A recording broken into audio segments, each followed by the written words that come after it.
አፋሮች ራሳቸው እንደ ኤርትራ ስለማይመለከቱ ብረት አንስተው ህወሓትና ሻዕቢያን ስለታገሉ ከኢትዮጵያ አፋሮች ጋር ያላቸው የጠበቀ ግንኙነት በጂኦግራፊያዊ አቀማመጡ የአፋር የቀይ ባህር ጠረፍ ክልል ከቀሪው ከኤርትራ ክፍል ይልቅ ከመሃል ኢትዮጵያ ጋር ያለው ቁርኝት የአሰብን ጉዳይ ልዩ ያደርገዋል። በዚህ ጉዳይ ላይ ሐሰን ዑመር አብደላህ በአንድ ወቅት ያሰናዱት መጣጥፍ የድሮና የዘንድሮ ክርክሮችን የሚያሳይ ነው።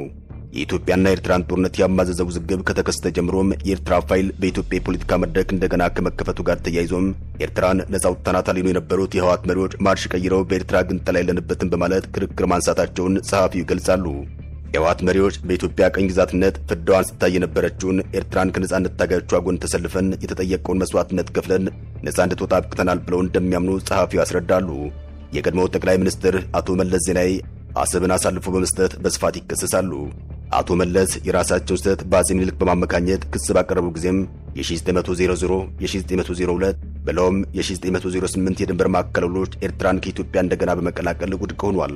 የጣሊያን ቅኝ ገዢዎች የባህር ጠረፉን ቆርጠው ከመገንጠላቸው በፊት እንደነበረው አጼ ምኒልክ ከፈረሟቸው የተባሉትን 3 የድንበር መከላከያ ሰነዶች ከማጽደቃቸው በፊት የባህር ጠረፍ ባለቤትነት ለባለቤቱ ተመለሰ። በዚህ ሂደት አጼ ምኒልክ የፈረሟቸው ውሎች ተሰረዙ። መለስ መሪ በነበሩበት ጊዜም ኢህአዴግ የአፄ ኃይለ ሥላሴ መንግስት በከፍተኛ ተጋድሎ ያስመለሰውን የባህር ጠረፍ አሳልፎ ሰጥቷል። በቀደመው ጊዜ ጥቂት የማይባሉ ኢትዮጵያን አንድ ታሪክ ተኮር ጥያቄ በማንሳት በዚያ ጥያቄ ዙሪያ ብዙ ሲከራከሩ ቆይተዋል።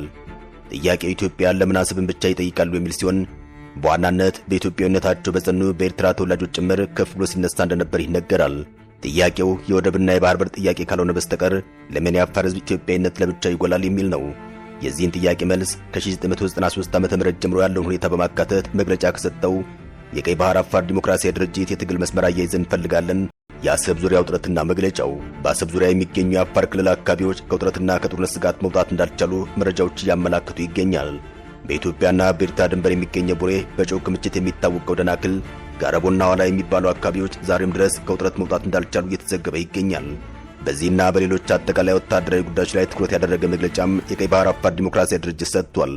መግለጫው በቀይ ባህር አፋር ህዝቦች ላይ በኤርትራ መንግስት እየተፈጸመ ያለውን የሰብአዊ መብት ጥሰት የሚገልጽ ሲሆን ድርጅቱም ለአፍሪካ የሰብአዊና ህዝቦች መብቶች ኮሚሽን ያቀረበው ክስ ተቀባይነት ማግኘቱን በአዲስ አበባ ሸራተን ሆቴል በሰጠው መግለጫ አሳውቋል።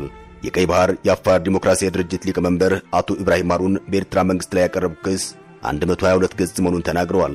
ክሱን የተቀበለው የአፍሪካ ሰብአዊና ህዝቦች መብቶች ኮሚሽን የኤርትራ መንግስት በ60 ቀናት ውስጥ ምላሽ እንዲሰጥ ክሱን ታህሳስ 2 ቀን 2018 መላኩን አሳውቆናል ሲሉ ተደምጠዋል። የቀይ ባህር አፋር ዲሞክራሲያዊ ድርጅት የራስን ዕድል በራስ መወሰን እስከ መገንጠል የሚል ዓላማ አንግቦም ለ28 ዓመታት ያክል የትጥቅ ትግል በማድረግ ላይ ይገኛል። ድርጅቱ ከኢትዮጵያ መንግስት ለሚደረግለት ድጋፍ ጥያቄ ቀረበላቸው አቶ ኢብራሂም የኢትዮጵያ መንግስት የትጥቅም ይሁን ሌሎች ድጋፎች እንደሚያደርግላቸው አስተባብለዋል። ጥያቄው ግን በመነሳት ላይ ይገኛል።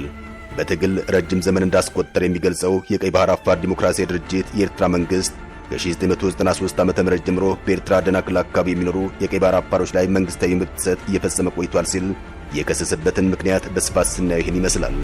በ1950 ላይ የተባበሩት መንግስታት ድርጅት 5ኛው ጉባኤና ኤርትራን ከኢትዮጵያ ለማዋሃድ ያስተላለፈውን የዓለም ህብረተሰብ ውሳኔ ህወሓት ሰረዘው።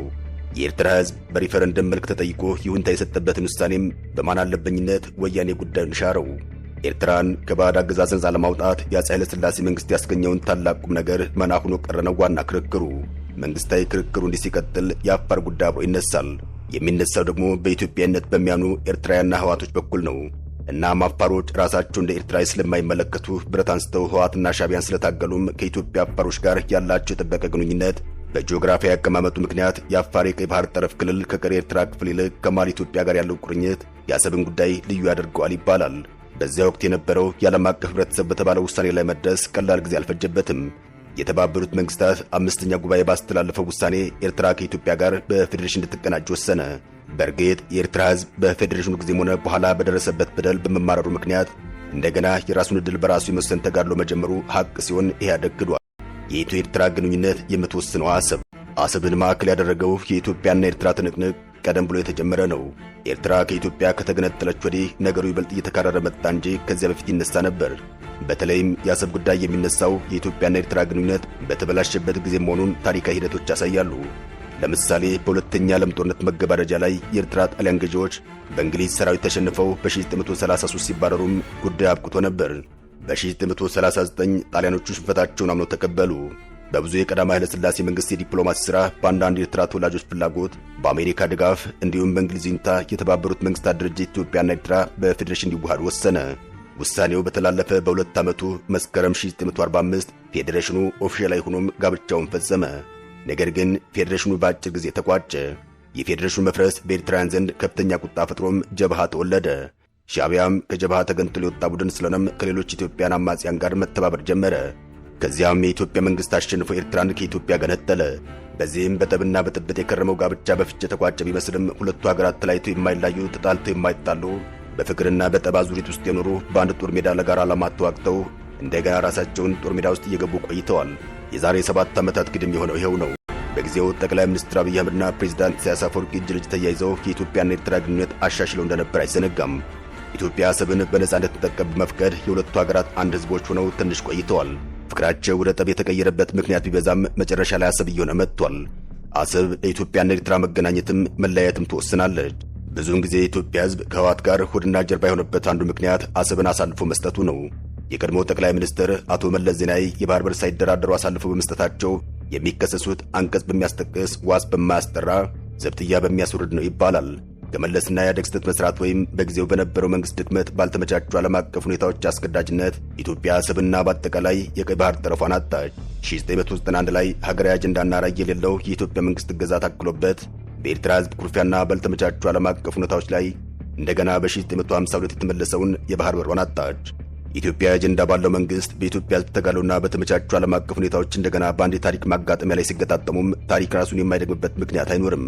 የታጋዮቹ ጥያቄ ወደ ትንቢት አመርቶም ዛሬ የአሰብ ጉዳይ መታገያ ሆኖ በመቀጠል ላይ ይገኛል። የአሰብ ቀጣይ ፍልም ከኢህአዴግ መውደቅ ጋር ተያይዞም ጠቅላይ ሚኒስትር አብይ አህመድ የሄግን ውሳኔ ያከብራለሁ ብለው ከኢሳያስ መንግስት ጋር ታርቀው በአሰብ ጉዳይ ላይ ተስማምተው የባህር በር ጥያቄ በሰላማዊ መንገድ ይመለሳል ተብሎ እንደነበር አይዘነጋም። የጠቅላይ ሚኒስትር አብይ አህመድና የፕሬዝዳንት ኢሳያስ እርቅ ለጠቅላይ ሚኒስትር አብይ አህመድ የኖቤል ሽልማት ተሸላሚነት ለኢሳያስ አፈወርቂ ተፈላጊነት ቢያስገኝም መጨረሻ ላይ ግን ሁሉም በነበረበት ወደ መቅረት አመራ። የሁለቱ ሀገራት አጀንዳም መጨረሻ ላይ አሰብ ላይ ወድቋል። ጠቅላይ ሚኒስትር አብይ አህመድ ወደብ የህልውና ጉዳያችን ነው ካሉ በኋላም ኢሳያስም በጉዳዩ ላይ ጠንካራ ምላሾችን በመስጠት ላይ ይገኛሉ። በሁለቱ ሀገራት መካከል ጦርነት ከፈነዳ ግን በእልቂቱ ሌላ ጉዳት ይመዘገባል። ኢትዮጵያም ኤርትራም አሁን በምናውቃቸው መልኩ መልሰው ላይ ቀጥሉ ይችላሉ። እናም ውጥረቱ ያሰጋቸው የአፋር ታጋዮች ጥሪ በማቅረብ ላይ ይገኛሉ። የቀይ ባህር አፋሮች ኤርትራ ከተገነጠለችበት ጊዜ ይዘው እየጠየቁ ስለሆነም ኢሳያስን መጣል ብቸኛ መፍትሄ መሆኑን ታጋዮች ይናገራሉ። ኤርትራ ከኢትዮጵያ በተገነጠለችበት ጊዜ በመጀመሪያዎቹ ዘመን ከኢትዮጵያ ትሻል ነበር። በወቅቱ የፖለቲካ ፓርቲዎች፣ ነፃ ጋዜጦችና ነፃ ማህበራት ነበሯት። ከተማዋ አስመራ ውብና ስልጡን ነበረች። በተቃራኒው ኢትዮጵያን ከፖለቲካ ፓርቲዎች፣ ነፃ ፕሬስና ነፃ ማህበራት ጋር አይተዋወቁም ነበር። ያኔ አዲስ አበባ ከኤርትራ ጋር ስትወዳደር ትንሽ የገጠር ከተማ ትመስል ነበር። ታዲያ ያኔ የጊዜው ንጽጽራዊ ሁኔታም ለንጉሠ ነገሥቱ ምቾት አልሰጣቸውም። ቀሪ የኢትዮጵያ ሕዝብ ነፃ ፕሬስና ማህበራት መጠየቅ ከመጀመሩ በፊት ኤርትራውያን እነዚህ ነገሮች መቀማት ፈለጉ። እናም እንደፈለጉት አደረጉ። ፌዴሬሽኑ በተመሰረተ በ10 ዓመቱም ህዳር 1955 ፈርሶም ኢትዮጵያና ኤርትራ በንጉሠ ነገሥቱ ፍጹማዊ ግዛት አጼያቸው ስር ተዋሃዱ። ፌዴሬሽኑ መቀጠል ሲያቅተው ውጥረቱ ተመልሶ አገረሸ። በዚህ ምክንያት ኤርትራ ይበልጥ ተጎዳች። ደረጃዋን በኢትዮጵያ እየተነጠቀች መጣች። በኢትዮጵያ የፕሬስና የመደራጀት ነጻነት በሕግ ተረጋገጠ፣ በተግባርም በከፊል አለ። ከሞላ ጎደል ኢኮኖሚያዊ እድገቷም ተቀላጥፏል። በተቃራኒው ኤርትራ ትቆረቁዝ ጀመር። ተቃውሞዎች አይደመጡባትም። የፕሬስና የመደራጀት ነጻነቶች ተገለዋል። ተቃዋሚዎች ታስረው ፍርድ ቤት እንኳን አይቀርቡም።